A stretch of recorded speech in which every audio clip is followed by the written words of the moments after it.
जो मुस्कुरा रहा है उसे दर्द ने पाला होगा, जो चल रहा है उसके पाँव में ही छाला होगा। बिना संघर्ष के इंसान चमक नहीं सकता, जो जलेगा उसी के दिए में उजाला होगा। So very very good morning to all my dear friends. मैं सलोनी गुप्ता आज क्लास 12th का चैप्टर सरफेस केमिस्ट्री लेके प्रेजेंट हूँ। तो चलो देखते हैं इस चैप्टर को। Let get started.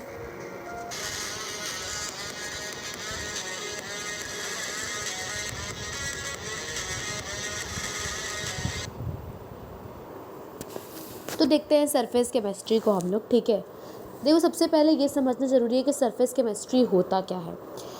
तो देखो सरफेस केमिस्ट्री जो होता है वो एक केमिस्ट्री का ही ब्रांच है। ठीक है, जैसे मैंने पहले भी बता चुका है, जैसे इलेक्ट्रोस्टैटिक जो है ना वो ब्रांच ऑफ केमिस्ट्री है। ठीक है, जिस तरीके से इलेक्ट्रोस्टैटिक ब्रांच ऑफ केमिस्ट्री है, थर्मोडायनेमिक क्या है, ब्रांच ऑफ केमिस्ट्री है, उसी तरीके से सेम जो तुम्हारा सरफेस केमिस्ट्री है ना वो भी क्या है ना, वो ब्रांच ऑफ केमिस्ट्री है।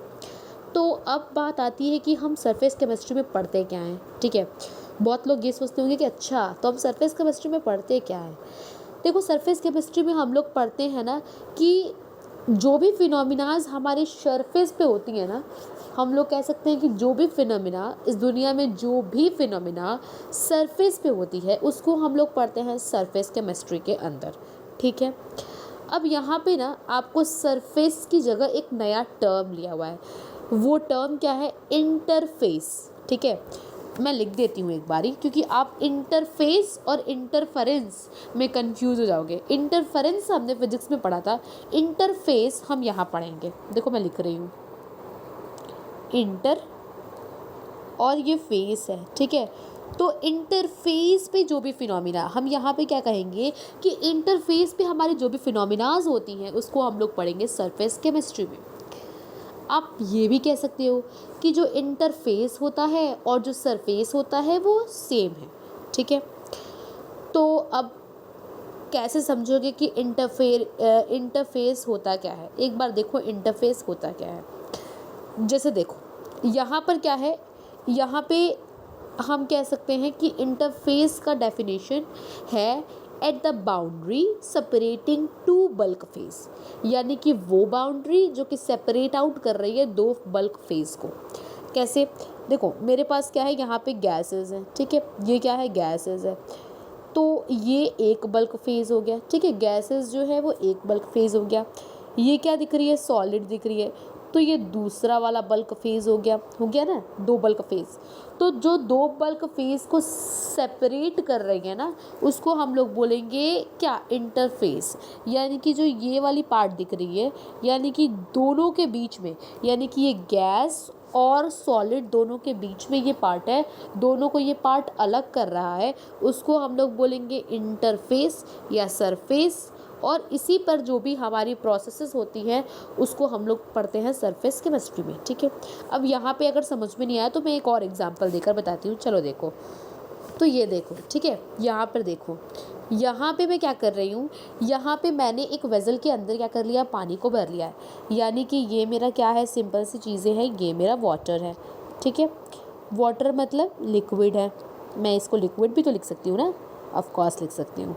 तो ये मेरा लिक्विड हो गया। ठीक है, और इसके ऊपर क्या होगा, इसके ऊपर गैसेस होंगे। ठीक है, आप अपने घर पे क्या करो, एक वेज़ल में क्या करो, पानी भर लो, तो ऊपर क्या होगा, गैस होगा, तो ये वाला गैस हो गया।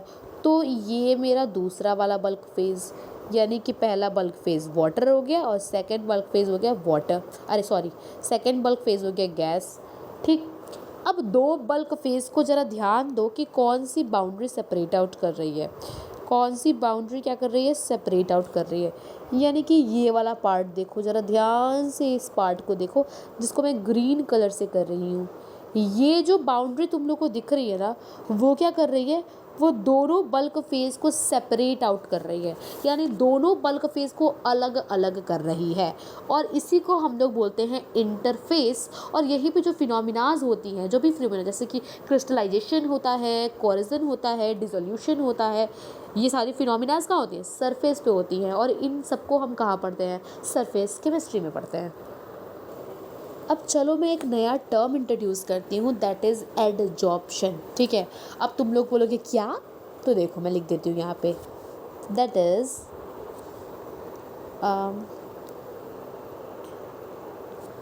एक मिनट। तो जो टर्म है वो है एडजॉर्प्शन, ठीक है। एड, मैं यहाँ लिख देती हूँ आगे वाला, जॉब्सन, ठीक है। ध्यान देना यहाँ पे डी है, यहाँ पे बी नहीं है, यहाँ पे डी है। एडजॉर्प्शन, एब्जॉर्प्शन नहीं लिखा है, ये एडजॉर्प्शन लिखा है। अब तुम में से कईयों को पता है कि एडजॉर्प्शन क्या होता है, तो 2 मिनट सोच लो कि एडजॉर्प्शन होता क्या है, उसके बाद मैं बताती हूँ। तो चलो मैं बताती हूँ कि एडजॉर्प्शन होता क्या है। अब ध्यान से देखो, ये बहुत ही इंपॉर्टेंट है। अगर ये समझ में आ गया ना तो पूरा चैप्टर एकदम मक्खन की तरह क्लियर हो जाएगा। बट अगर ये समझ में नहीं आया ना तो ये चैप्टर तुम्हें बहुत ही टफ लगेगा, और वैसे है बहुत इजी टॉपिक, तो सुनो ध्यान से, समझ में आ जाएगा। एडजॉर्प्शन क्या है उसको समझने के लिए मेरी बात सुनो। मैंने क्या कर लिया, एक क्लोज वेजल ले लिया, मतलब मैंने एक बंद बर्तन ले लिया, ठीक है। इस बर्तन को खोल दिया, यहाँ से खोल दो इसको भैया, पहले खोलो। क्यों? क्योंकि मुझे कुछ ऐड करना है इसके अंदर। मैंने इस बर्तन को खुलवाया कि इस बर्तन को आप खोलो। इस बर्तन को खोला गया, ठीक है। तब मैंने क्या किया, इस बर्तन को जैसे ही खोला गया, इसके अंदर मैंने क्या किया ना, यहाँ पर लेकर के एक, यहाँ पर इस तरीके से एक चीज़ डाल दी, ठीक है। ये क्या डाल दिया मैंने, यहाँ पे मैंने एक सब्सटेंस डाल दिया। अब ये सब्सटेंस क्या है मैं बताऊँगी, तब तक के लिए इसे समझो कि ये सब्सटेंस जो है ना वो चारकोल है, ठीक है। मैंने यहाँ पर लेकर के चारकोल डाल दिया, तब तक के लिए समझो कि ये सब्सटेंस क्या है, चारकोल है। तो ये मेरा सब्सटेंस हो गया, ठीक है। फिर मैंने क्या किया कि मैंने क्या कहा कि 1 मिनट रुको ज़रा। इसके बाद मैंने कहा कि इसके अंदर आप थोड़े से गैस ऐड कर दो, तो इसके अंदर गैस भी एडिट कर दिया सब ने। कहा ठीक है चलो आप बोल रहे हो तो गैस भी ऐड कर देते हैं। उसके बाद मैंने कहा कि अच्छा अब इसके अंदर तुम क्या करो कि एक कोई भी सॉल्यूट ऐड करो, जैसे एसिटिक एसिड या फिर कोई भी सॉल्यूट। तो कहा कि ओके यहाँ पे मैं वो भी ऐड कर देती हूँ। तो ये मेरा ये हो गया, ठीक है, ये सॉल्यूट पार्टिकल हो गया। अब मैंने कहा कि एक काम करो, इस वेज़ल को बंद कर दो, इस वेज़ल को बंद करो। तो ये वेज़ल क्या किया गया, बंद कर दिया गया। इसको ऊपर भी लगा दिया गया और एकदम क्लोजली पैक्ड बंद कर दिया गया इसको। अब थोड़ी देर के बाद होगा क्या, ध्यान से देखो होगा क्या, देखने वाली बात है। अब जो ये गैस तुम लोग को दिख रहा था, ये क्या था, ये गैस था, ठीक है। और ये रेड वाली क्या थी, ये सॉल्यूट था। मैं यहाँ लिख देती हूँ, ये क्या था, सॉल्यूट था। थोड़ी देर के बाद क्या होगा ना, थोड़ी देर के बाद क्या होगा कि ये जितने भी तुम्हारे जितने भी सॉल्यूट और गैस पार्टिकल है, सब के सब इधर की तरफ क्या होंगे, अट्रैक्ट होंगे टूवर्ड द सब्सटेंस। जो मैंने चारकोल लगाई थी ना, थोड़ी देर बाद सारे के सारे सब्सटेंस क्या करेंगे, चारकोल की तरफ अट्रैक्ट होना शुरू कर देंगे। ये सब के सब क्या करेंगे, चारकोल की तरफ अट्रैक्ट होना शुरू कर देंगे। और थोड़ी देर के बाद क्या होगा कि जो चारकोल के ऊपर ये गैस और जो हमारा सॉल्यूट है उसका कंसंट्रेशन बहुत ज़्यादा बढ़ जाएगा। और क्या होगा, कंसंट्रेशन जैसे ही बढ़ जाएगा, यहाँ पर इंक्रीज हो जाएगा कंसंट्रेशन, मतलब चारकोल के ऊपर concentration of solute and the concentration of gas increase हो जाएगा। इस पूरे प्रोसेस को हम बोलेंगे एडजॉर्प्शन, ठीक है। इस पूरे प्रोसेस को हम क्या बोलेंगे, एडजॉर्प्शन। यानी कि हम कह सकते हैं the phenomena of attracting and retaining the molecule of a substance on the surface of a liquid or a solid, resulting into a higher concentration of molecules on the surface is called adsorption। यानी कि किसी substance पे हमने यहाँ पे एक substance रख दिया, ठीक है, और एक क्लोज वेसल्स में कुछ गैस भर दिया, ठीक है, कोई गैस भर दिया। थोड़ी देर के बाद हमने क्या देखा कि सारे गैस जो है ना इसके सरफेस पे क्या हो गए, एडजॉर्ब्ड हो गए, सरफेस पे एडजॉर्ब्ड हुए हैं, सरफेस पे एडजॉर्ब्ड हुए हैं, याद रखना। इस सरफेस के ऊपर मतलब इसके सरफेस के ऊपर आ करके बैठ गए, ठीक है। थोड़ी देर के बाद हमने क्या देखा कि ये सारे गैसेस इसके सरफेस के ऊपर आ करके बैठ गए, ठीक है। और इस पर क्या हुआ, इस सब्सटेंस का क्या हुआ, कंसंट्रेशन हाई हो गया। तो इसी को हम लोग क्या बोलते हैं, एडजॉर्प्शन बोलते हैं। अब देखो, कोई भी चीज़ ना एक बारे में समझ में नहीं आती है, चीज़ों को धीरे धीरे धीरे धीरे करके हमें समझना होता है, अपने दिमाग में बिठाना होता है, अपने एक कोने में फिट करना होता है। तो अब तुम लोग एक ही बार में समझोगे कि सोचोगे कि एडजॉर्प्शन मुझे समझ में आ जाए, तो नहीं आएगा। लेकिन यस, अगर मेरी वीडियो तुम लोग देखते रहे तो पक्का ये चीज़ समझ में आ जाएगी। तो यहाँ परेशान होने वाली चीज़ नहीं है। अब ध्यान से देखो, मैं आगे और बताऊँगी तो और समझ में आएगा। इतना समझ में आया, अगर नहीं भी आया तो ध्यान से सुनोगे तो आगे आ जाएगा, मैं अभी बताऊंगी और, ठीक। अब देखो, इतना मैंने बता दिया। अब देखो, ठीक है, इसको देखो ध्यान से तो समझ में आएगा। मेरे पास क्या था, मैंने बोला था कि मेरे पास क्या था, एक सब्सटेंस था। उस सब्सटेंस को मैंने यहाँ पे चारकोल ले लिया था, ठीक है। अब दूसरा हमने क्या लिया था, कोई सॉल्यूट लिया था और गैस लिया था। उसकी जगह तुम मेथिलीन ब्लू भी ले सकते हो, ठीक है। तो हमने थोड़ी देर के बाद क्या देखा कि इस चारकोल के ऊपर ये जो सॉल्यूट था आकर सरफेस के ऊपर बैठ गया। तो इसी को हम लोग क्या बोलते हैं, एडजॉर्प्शन। यानी कि मैं यहाँ लिख सकती हूँ कि ये क्या हो गया, ये हो गया एडजॉर्प्शन, ठीक है। ये एडजॉर्प्शन हो गया। धीरे धीरे समझ में आएगा, बस सुनो, ठीक। मेरे पास कोई सब्सटेंस था, उस सब्सटेंस एक बर्तन में था और उस बर्तन के अंदर हमने कुछ और भी सॉल्यूट पार्टिकल डाल दिया। थोड़ी देर के बाद हमने देखा कि हमारे सब्सटेंस जो थे, जैसे चारकोल था, उसके ऊपर क्या हुआ, जो सब्सटेंस दूसरा हमने सॉल्यूट पार्टिकल का डाला था वो आकर के बैठ गया। इसको हम लोग बोलते हैं एडजॉर्प्शन, ठीक है। अब ध्यान से देखो, जो सब्सटेंस हमने रखा था, जिसे हम चारकोल कह रहे हैं, वो और भी कुछ हो सकता है, ठीक है। जो सब्सटेंस हमने रखा था उसको हम लोग बोलेंगे एडजॉर्बेंट। यानी कि जिसके ऊपर आ करके आपका सॉल्यूट पार्टिकल बैठ रहा है, करके बैठ रहा है, जिस सब्सटेंस के ऊपर बैठ रहा है, यानी कि ये वाली सब्सटेंस को हम लोग बोलेंगे एडजॉर्बेंट, ठीक। जो सब्सटेंस आकर बैठ रहा है उस सब्सटेंस को बोलेंगे एडजॉर्बेंट। समझ में आया? जैसे मैं कह रही हूँ कि एक सब्सटेंस है, इस सब्सटेंस के ऊपर पार्टिकल्स आ करके बैठ रहे हैं, ठीक है। तो इस सब्सटेंस को हम लोग बोलेंगे एडजॉर्बेंट, ठीक है। और जो सब्सटेंस आ करके बैठ रहा है उसको हम लोग बोलेंगे एडजॉर्बेट, ठीक। देखो समझते हैं कैसे, इसको ऐसे देखो इसको ऐसे समझो, ठीक है। इसको ऐसे समझो, मेरे पास मेरे बच्चे हैं, मतलब बहुत सारे बच्चे हैं, स्टूडेंट्स हैं। वो आ करके अपने डेस्क के ऊपर, अपने सीट के ऊपर बैठ जाते हैं। ये क्या है, उनका सीट है, ठीक है। अपने सीट के ऊपर आ करके बैठते हैं। तो जो सीट दिख रही है ना, जो सीट, उस सीट को हम लोग बोलेंगे एडजॉर्बेंट, क्योंकि उसके ऊपर वो आके बैठ रहे हैं, तो उसको हम लोग बोलेंगे एडजॉर्बेंट, ठीक है। और जो बच्चा है, ये जो बच्चा है या फिर बच्ची है, जो भी है, इसको हम लोग बोलेंगे एडजॉर्बेट। हम लोग क्या बोलेंगे, एडजॉर, ठीक है, एडजॉर्बेट। समझ में आया? अब तो आराम से समझ में आ गया होगा कि डेस्क क्या है, हमारा एडजॉर्बेंट है, उसके ऊपर आकर के बैठना है, ठीक है। और बच्चा क्या है, एडजॉर्बेट है। अब इसको याद करने के लिए कुछ बताइए, क्योंकि काफ़ी सेम लग रहा है, एडजॉर्बेंट, एडजॉर्बेट। तो देखो बहुत ईजी है याद करना। देखो, हमारे घर पे कोई गेस्ट आता है ना, तो हम क्या करते हैं, हम चीज़ों को खोलने लगते हैं, बेंट करने लगते हैं, ठीक है। जैसे हम कहते हैं ना कि हमारे घर पे कोई आया तो हमने चीज़ें खोलनी स्टार्ट कर दी, ठीक है। हमने सारी सामान को उथल पुथल करना स्टार्ट कर दिया, कुछ बेंट कर रहे हैं, कुछ कर रहे हैं। तो उससे याद रखो एडजॉर्बेंट। जिसके घर पे जो आता है ना, मतलब जिसके घर पे मेहमान आएगा ना, तो घर वाले क्या है, एडजॉर्बेंट है। वो बेंट वेंट कर रहे हैं, अपने सामान वामान को सारा एडजस्ट वगैरह कर रहे हैं, बेंट कर रहे हैं।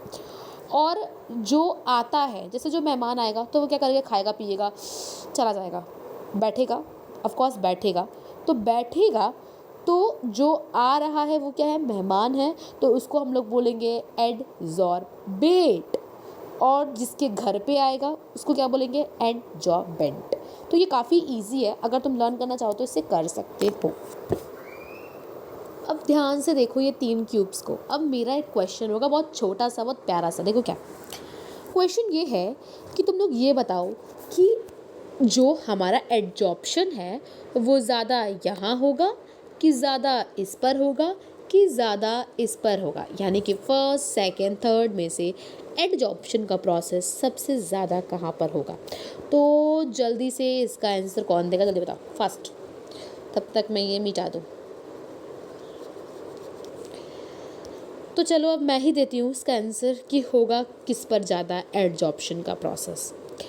ठीक है, देखो हमारे पास क्या है, ये इसको मैं ले रही थी एडजॉर्बेंट।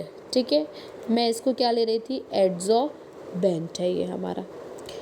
तो अगर हमारा एडजॉर्बेंट अगर बड़ा रहेगा, ध्यान से सुनो, अगर हमारा एडजॉर्बेंट जो है ना वो बड़ा होगा तो क्या होगा, ज़्यादा से ज़्यादा क्या होगा, एडजॉर्बेट आ करके इसके ऊपर बैठेगा। जितना ज़्यादा बड़ा एडजॉर्बेंट उतना ज़्यादा एडजॉर्बेट आ करके उसके ऊपर बैठेगा।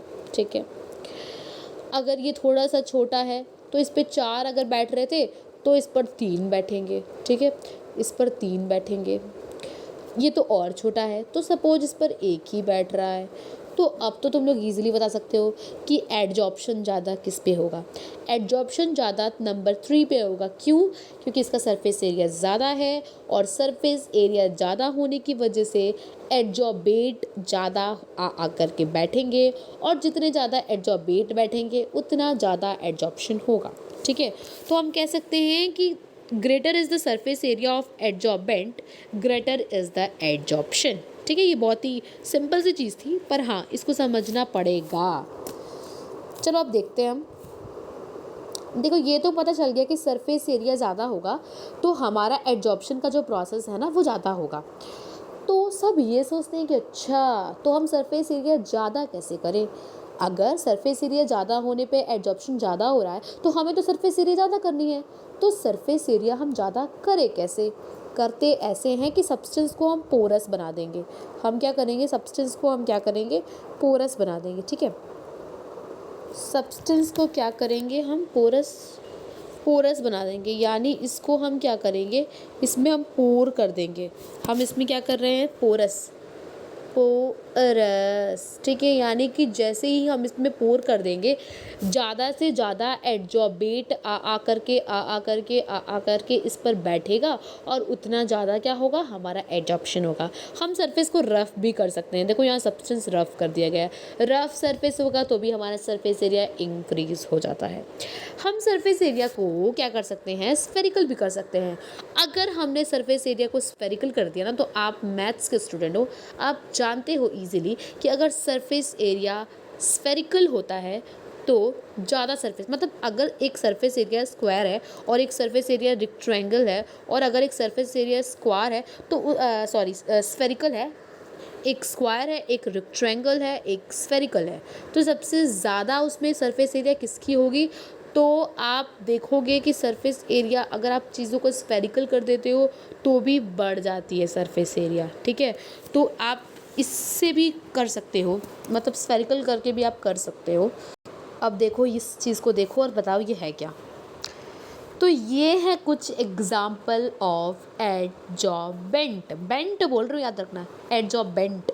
यानी कि ये क्या है, चारकोल है जिसकी बात मैं तब से अब तक करते आ रही हूँ। तो ये क्या है, एक एडजॉर्बेंट है। ठीक है, और यहाँ पे क्या है, ये सिलिका जल है। सिलिका जल भी क्या होता है, एडजॉर्बेंट होता है। इसके अलावा अगर मुझसे पूछो तो एल्युमिनियम जल, क्ले, ये सब क्या क्या होते हैं, ये सब के सब एडजॉर्बेंट होते हैं। अब तुम लोगों ने ध्यान दिया होगा कि आपके पर्स, अगर आप कोई भी चीज़ खरीदो ना, जैसे पर्स खरीदा, बैग खरीदा, बहुत सारी चीज़ें होती हैं। आपकी मम्मी क्या करती है ना कि कपड़े रखती है ना अलमीर में, तो उसके अंदर भी ये सिलिका जल डाल देती हैं। ठीक है, तो ऐसा क्या है सिलिका जल में कि पर्स के अंदर भी आता है, मम्मी भी यूज़ करती हैं। है क्या, देखो बता रही हूँ। उससे पहले ये देखो कि ये चारकोल होता क्या है। चारकोल जो है ना, मैंने बोला चारकोल एक एडजॉर्बेंट है। चारकोल क्या होता है, लकड़ी ले लो, लकड़ी में आग लगा दो और आग को बीच में बुझा दो, ठीक है। लकड़ी ले लो, लकड़ी में आग लगाओ और उस आग को बीच में बंद कर दो, तो जो बचेगा ना वो चारकोल होगा। और चारकोल भी क्या है, एक अच्छा एडजॉर्बेंट है, ठीक है। तो देखो, अब हम बात करते हैं कि इसको यूज़ क्यों किया जाता है, इन दोनों को यूज़ किया जाता है। वैसे हमने बताया अभी कि इनके पास एडजॉर्बेंट क्या होते हैं। एडजॉर्बेंट ऐसे सब्सटेंस होते हैं जो कि अट्रैक्ट करते हैं, रिटेन करते हैं सब्सटेंसेस को अपने ऊपर। आपके पास सपोज़ आपके पास कोई पर्स है, ठीक है। जैसे देखो, मैं यहाँ पे हैंडबैग की बात कर रही थी, ठीक है। इसके अंदर क्या होता है, यहाँ पे सिलिका जेल डाल देते हैं। क्या करते हैं, सिलिका जेल को लेकर के और यहाँ पे डाल देते हैं।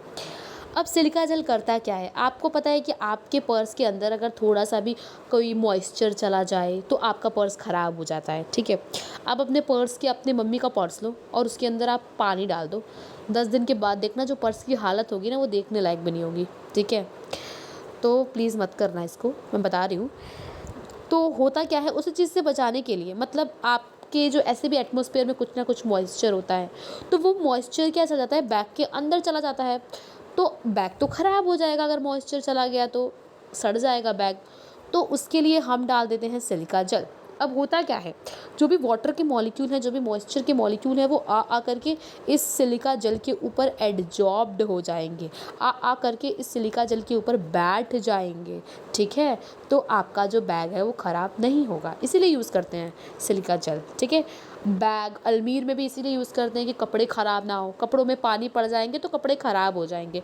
तो आपकी मम्मी क्या करती है कि कपड़ों के अंदर डाल देती है, जैसे डालेंगी, अगर कोई कहीं से मॉइस्चर चला भी गया एटमॉस्फेयर से या फिर कहीं से भी अगर चला भी गया, तो वो सिलिका जेल क्या करेगा, उसको एब्जॉर्ब कर लेगा और आपका कपड़ा जो है वो वैसे का वैसे ही रहेगा, बिल्कुल भी ख़राब नहीं होगा। तो चलो अब हम देखेंगे कुछ ना कुछ ऐसे प्रोसेस, अब हम देखेंगे जो होते हैं सरफेस फिनोमिनाज पर बेस्ड, जैसे कि कोरिजन। अब ध्यान से देखो, हमारे पास क्या था, कुछ इस तरीके का हमने नया नया चेन खरीद के लाया था, बहुत सुंदर सा दिख रहा था। हुआ क्या, हमने बाहर छोड़ दिया थोड़े दिन। जैसे ही हमने थोड़े दिन बाहर छोड़ा, क्या हुआ, थोड़ी देर के बाद उसका रूप रंग कुछ इस प्रकार का हो गया, यानी कि मॉइस्चर एयर लग लग के कुछ इस प्रकार का हो जाता है। तो ये है क्या, ये रस्टिंग ऑफ आयरन है, ठीक है। यानी कि आपके आयरन में, यानी कि आपके चेन में रस्टिंग हो गई है, किसकी वजह से, मॉइस्चर की वजह से एंड एयर की वजह से। तो ये भी कैसा, किस प्रकार का फिनोमिना है, rusting of iron. Rusting of iron is a surface phenomena, ठीक है। यहाँ देखो, यहाँ पे रस्टिंग लगी हुई है, ये दिख किस प्रकार का रहा है, देखो ध्यान से इसको, रस्टिंग, ओहो। सो ये रस्टिंग है, ठीक है। और देख लेते हैं रस्टिंग के फिनोमिना। अब इससे तो भली भांति परिचित होगे तुम लोग, कैसे, इलेक्ट्रोकेमिस्ट्री में। देखो ये क्या है, ये आपका इलेक्ट्रोड है। तो यहाँ पे जो प्रोसेसेस होते हैं ना, वो भी सरफेस फिनोमिनाज होते हैं। देखो यहाँ पे क्या है, एक सॉलिड है, ये क्या है, सॉलिड है, तो ये एक फेज़ हो गया, ठीक है। और ये क्या है, ये इसके अंदर इलेक्ट्रोलाइट भरा हुआ है लिक्विड का, तो ये एक फेज़ हो गया। तो दोनों के बीच जो इंटरफेस है उस पर होने वाले फिनोमिनाज को हम लोग क्या बोलेंगे, सरफेस फिनोमिनाज बोलेंगे, ठीक है। तो यहाँ भी सरफेस फिनोमिनाज होते हैं इलेक्ट्रोड प्रोसेसेस में। अब ध्यान से इसको देखो, ये क्या है, crystallisation of sugar. So crystallisation is also a surface phenomena. तो ये भी कैसा फिनोमिना है, सरफेस फिनोमिनाज है। इसके अलावा अगर हम बात करें तो ये देखो, ये होता है हेटेरोजिनस कैटालिसिस। सो ये भी क्या है, ये भी एक सरफेस फिनोमिनाज ही है, ठीक है। सो इसके बाद वाले वीडियो में हम बात करेंगे इन सब के बारे में एकदम डिटेल में। उससे पहले अगर वीडियो अच्छा लगे तो please like, subscribe and share कर दो।